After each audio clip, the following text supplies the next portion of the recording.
पूरे देश के साथ साथ उत्तर दिनाजपुर जिले के इस्लामपुर समेत पूरे जिले में आज ईद उल अजहा की नमाज मनाई गई। इस दिन मुस्लिम समुदाय के लोग उत्तर दिनाजपुर जिले के इस्लामपुर शहर के मेला ग्राउंड ईदगाह मैदान में ईद उल अजहा की नमाज पढ़ने आए। इस दिन इस ईदगाह मैदान में नन्हे मुन्नों से लेकर बुजुर्गों तक सभी जमा हुए।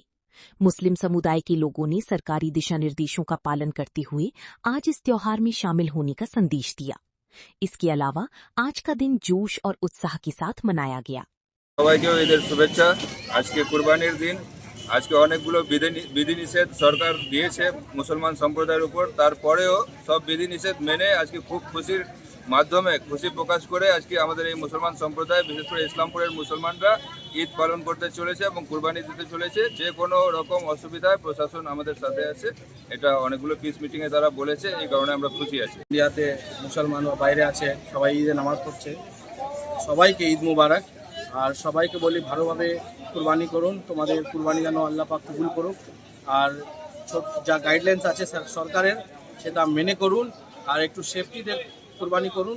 রক্ত আলুদা কাপড় জামা পরে ঘোরাঘুরি করবেন না, একটু সেফটি খেয়াল রাখবেন। ভালো থাকুন, সবাই সুখী থাকুন। সমস্ত বিশ্বের এবং মুসলমানদের একটা পবিত্র একটা ঈদ এটা, যেটাকে ঈদ উল জুহা বলে, আমাদের যেটা আমরা সাধারণত কুরবানি বলে মনে করি। তো এই যে ঈদ উল জুহার যে নামাজটা, এটা আমরা এর আগে হয়েছিল ঈদ উল ফিতরের, এখানে 2.5 মাস পর 3 মাস পরে একটা ফের আমাদের এটা কুরবানির নামাজ।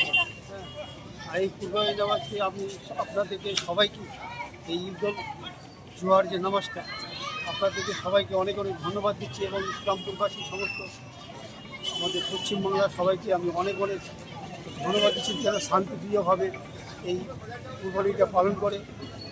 সেই জন্য আজকে এখানে দেখেছেন যে আগে 1950 সাল থেকে আজ অবধি একটা কুরবানি হতো, যে প্রত্যেক ঘরে ঘরে পশু কুরবানি দিত।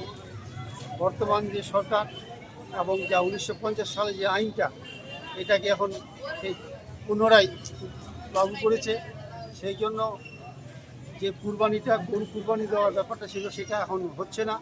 সাধারণত আমরা এটাতে মানুষের কোনো ক্ষোভ হওয়ার ব্যাপার না, কারণ খাসি কুরবানি আমরা সবাই দিবে, খাসি কুরবানিটা দেওয়া যায়, এটাতে মন খারাপ করার কিছু নেই।